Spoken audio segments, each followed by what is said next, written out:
Hello guys! So this time pumunta kami sa Deep Place Kitchen para i-try yung food nila. So this is the first time na try namin yung food kasi may friend si Peter na nagsabi na masarap daw yung food dito. So ayan, ito yung menu nila.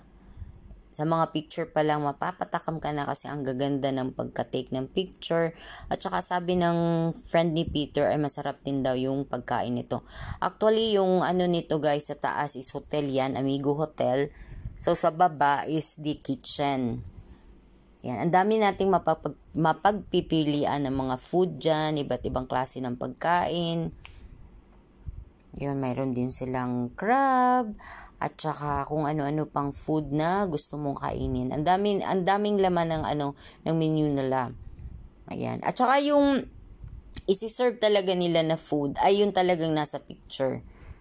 O 'di ba? Expectation and reality is the same. Ito ang sarap nito. Nakatry na ako ng squid na may pumpkin. Tingnan nyo naman, napakaganda. At saka pag-serve nila, kung ano yung nasa picture, ganun din yung pagka-serve nila. Hindi, yung pagka-style ng serving is the same din. Tapos yung lasa ng food nila dito ay talaga namang masarap. Wala akong masabi. So yan, tingin-tingin tayo kasi namimili tayo ng ating pipiliin na o-orderin. O diba? Pag ganito talaga nakakalito guys kasi sobrang dami ng pipilian na food. Yan siya, may mga iba-iba, may duck din dyan, ayan. Tapos, tingnan nyo yung, may may size ito, may small, medium, at saka large. Kasi, syempre, pag maramihan yung kakain, edi large, ganun. Malaki din ang serving nito nila kasi last na pumunta kami dyan ni Peter. Ang laki ng yung good for 2 person talaga. Normal serving na nila yon. Ayan, mga appetizer. That side naman yung appetizer nila. Mamili ka lang kung anong gusto mong kainin. Ayan siya, may mga hamburger din dyan.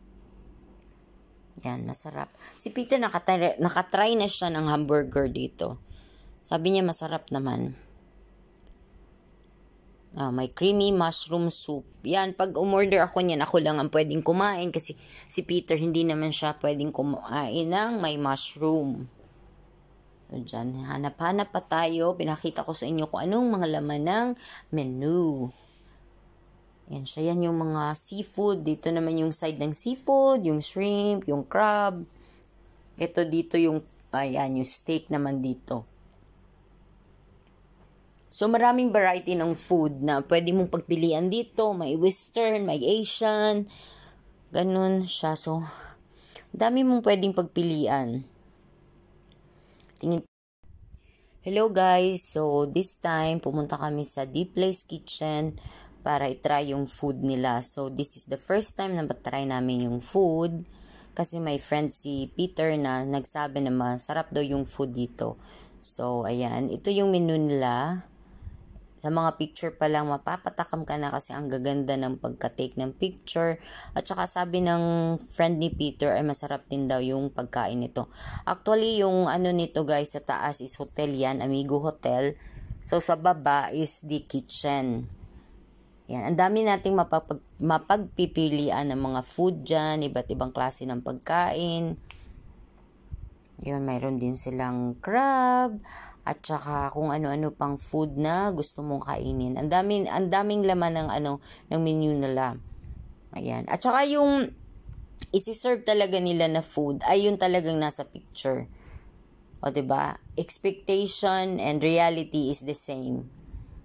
Ito ang sarap nito. Nakatry na ako ng squid na may pumpkin.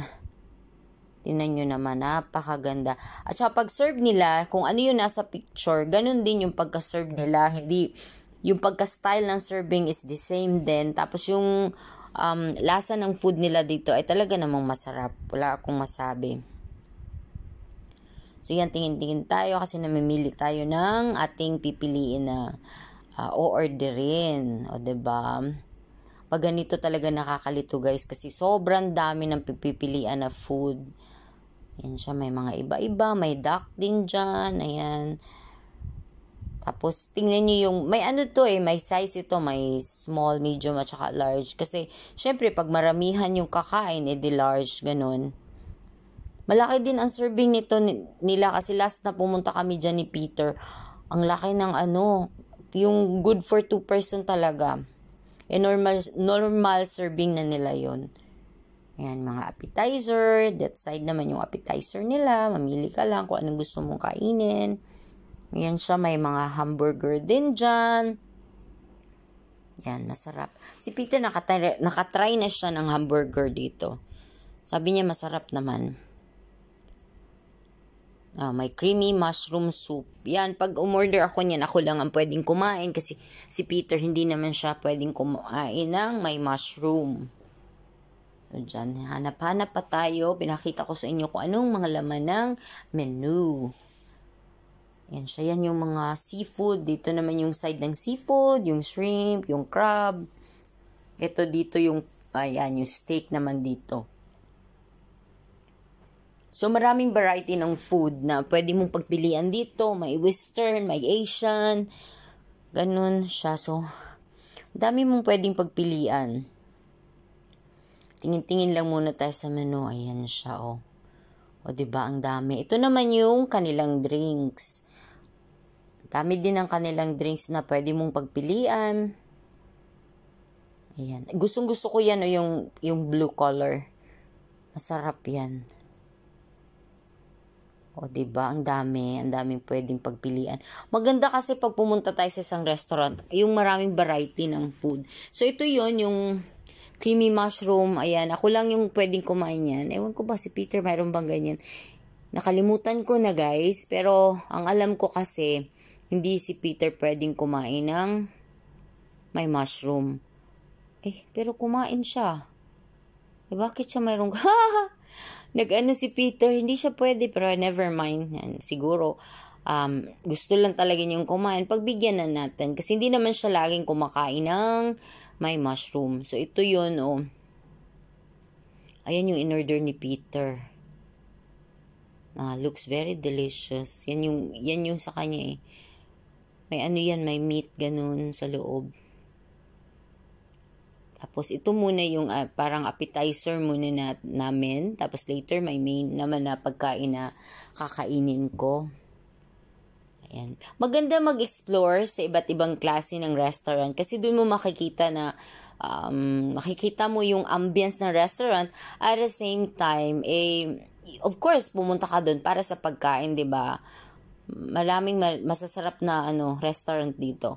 So itong The Kitchen, masasabi ko na isa sa pinaka nagustuhan namin na restaurant. At saka yung price dito guys is very reasonable. Kaya okay lang, pasok sa budget. Kasi may iba kasing restaurant na syempre mahal na, tapos hindi mo maintindihan yung lasa. Pero dito talagang masasuggest ko talaga tong restaurant na to. Ito naman yung sa akin yata to. Yan, barbecue chicken or grilled chicken. O, diba? Tapos may salad. Ang sarap. Nakakatakam. Yan siya. Yummy, yummy, yummy. In my tummy. O, diba? Look at that, Ang sarap tingnan. Maybe this next week na lang siguro punta kami uli dyan. Kasi within this week medyo busy pa, marami pa akong gagawin. Pero if I am going to suggest a restaurant, this restaurant is really a good restaurant. Masarap na, then reasonable pa yung price. So this time, bumalik uli kami sa restaurant na to. Medyo maaga. I think this is last Sunday, I think. So, yan yung mga promotion nila na pagkain. Ayan siya. Ang dami din nilang promotion.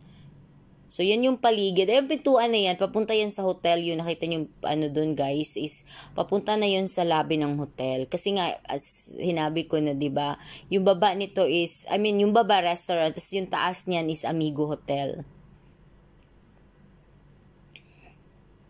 Ayun. Yan si Peter, nagmumuni-muni siya. Tapos ito na naman, ipapakita ko na naman sa inyo yung menu. Ayan, yung mga iba't ibang klase ng food. Ganun din yung pinakita ko sa inyo kanina, same din siya. So, tingin-tingin ulit tayo para if ever na nandito kayo sa Bintulo, makita nyo na kung anong mga siniserve na food sa The Kitchen. Ayan siya, oh. O, diba? Diyan yata kami nakahanap ng pipiliin namin. Yung serve na yan, guys, ang laki na, good for two na talaga. So, pag pumunta kayo dyan, pili kayo ng mga dalawa, ganun. Tapos mag-share na lang kayo, add na lang kayo ng tag-isang kanin, ganun siya.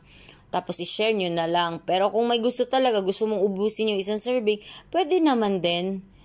Yung in-order ko dito is yung, ang sarap, may siya may eggplant, tapos chicken, tapos pumpkin, yon may pumpkin.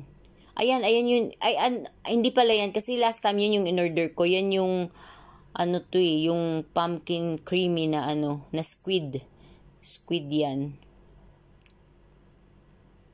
So, tingin-tingin tayo. Ang dami nating mapapagpilian.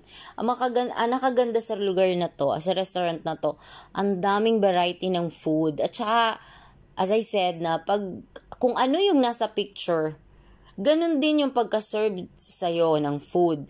At hindi ka din sa lasa. So, this is the drink na in-order ko. Ayan siya. May siya, chai, seed. Ayan, oh. Ang sarap. Nakaka-refresh. Of course, ang pinakaunang isi-serve is yung drinks bago yung yung pagkain. So, yan. Nakakatakam. Gusto kong pumunta uli dyan.